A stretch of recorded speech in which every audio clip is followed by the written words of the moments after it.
Today I'm going to analyze the poem Porphyria's Lover by Robert Browning. Robert Browning was a poet born in the year 1812 and died at 1889.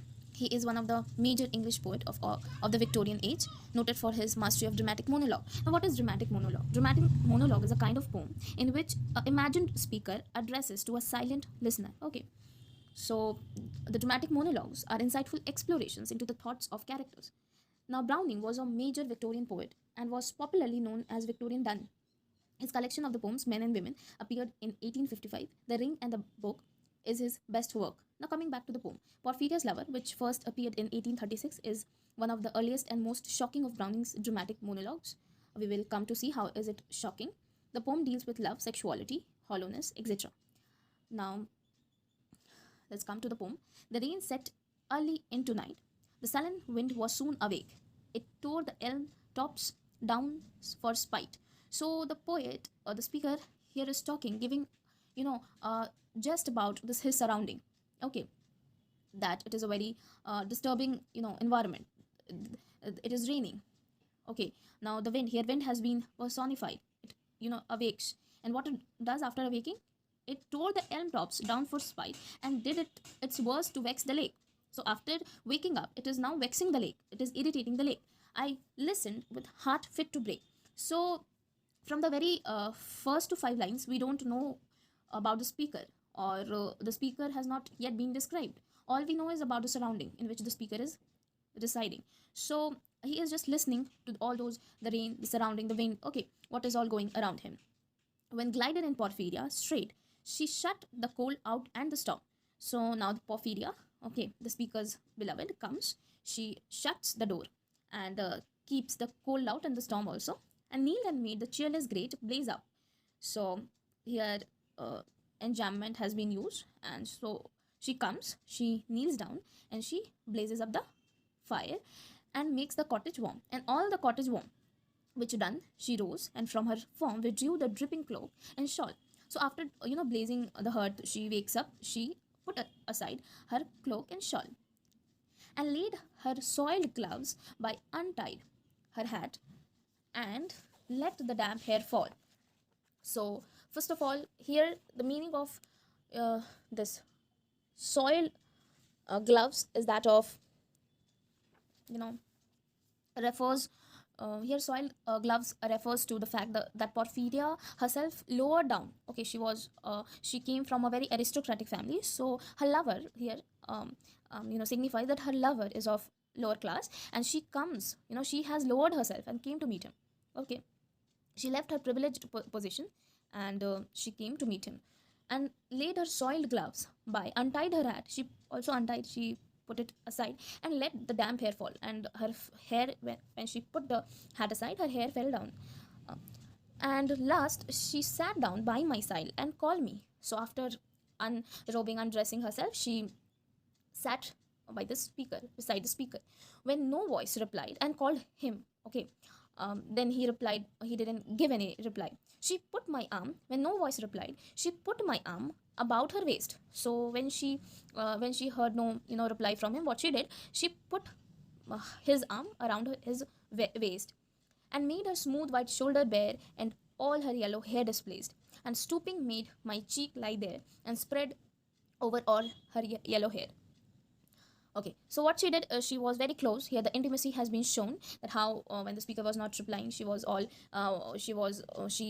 his hand and put it around her waist, and she was just trying to cuddle him, the me time thing. So murmuring how she loved me, she too weak for all her heart's endeavor. So she was so close, and she was saying that how much she loved him.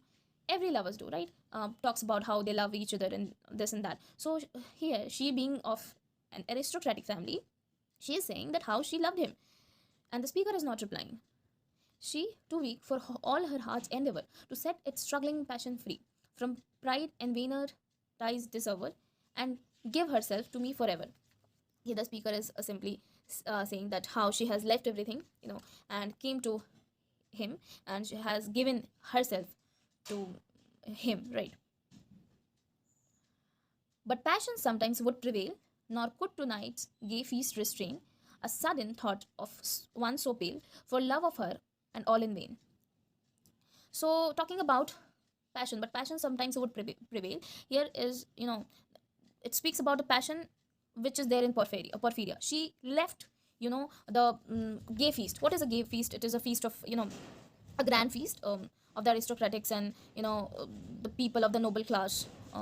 So it is a feast. It is a great party was going on there, and she left all those things and she came to meet him. So she was so passionate. Okay, a sudden thought of one so pale for the love of her, and all in vain.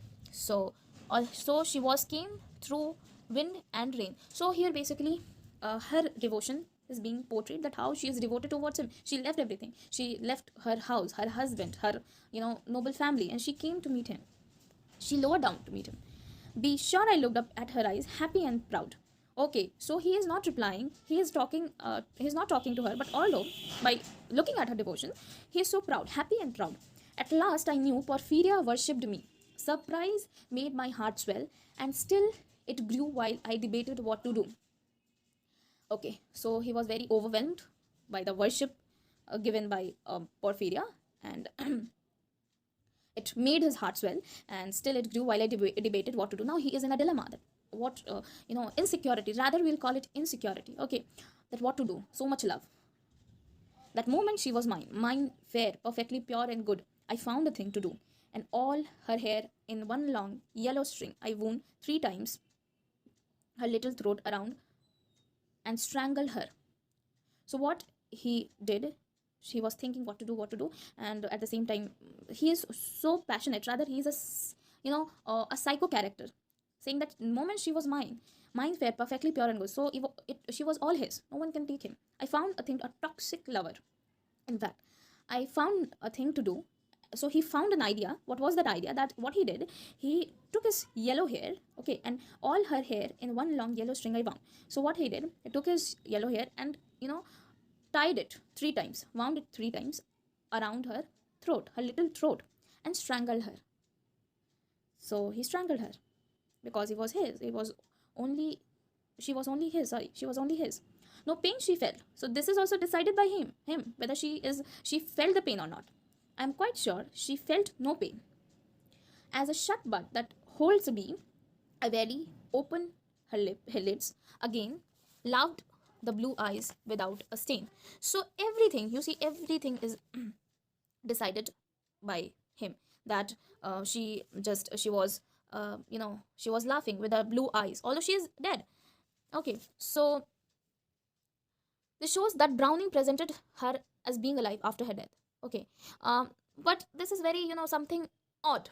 This shows us the, mentality of the lover, psychological aspect, that he is a, a psycho kind of character, right? Who does that, right? Now, and I unlighted next the tress about her neck. Her cheek once more blushed bright beneath my burning kiss. Now he is kissing her, and she is dead. He was not talking to her when she was alive, but now he is kissing her after killing her. I propped her head up as before, only this time my shoulder bore her head, which droops upon it still, the smiling, rosy little head. So glad it was, it's almost will, that all it scorned at once is fled, and I, its loved, am gained instead. So after killing, he is thinking that she is all his, and though she is dead, but she is all his. Porphyria's love, she guessed, and how, not how, her darling one wish would be heard. And thus we sit together now, and all night long we have not stirred, and yet God has not said a word. So here the poet is saying that how they all were sitting together throughout the night, and not moving, okay, and as he sits with her corpse, he believes that he has done the right thing by trying to justify himself, and make himself believe that God is on his side. He's trying to justify that God has not said anything. Okay, so he thinks that although he is guilty, but he thinks that somehow that God has not said anything, so it is absolutely fine that I have killed her.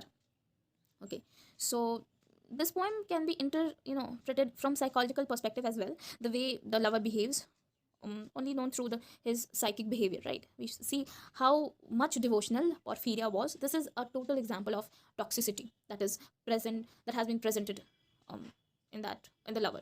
So let's come to the summary. Here is the summary of the poem. If you want to write it down, write it somewhere. It will help you in your examination. and for further knowledge. So here is the summary analysis, line by line analysis. So that's the end of. I hope you guys liked my video.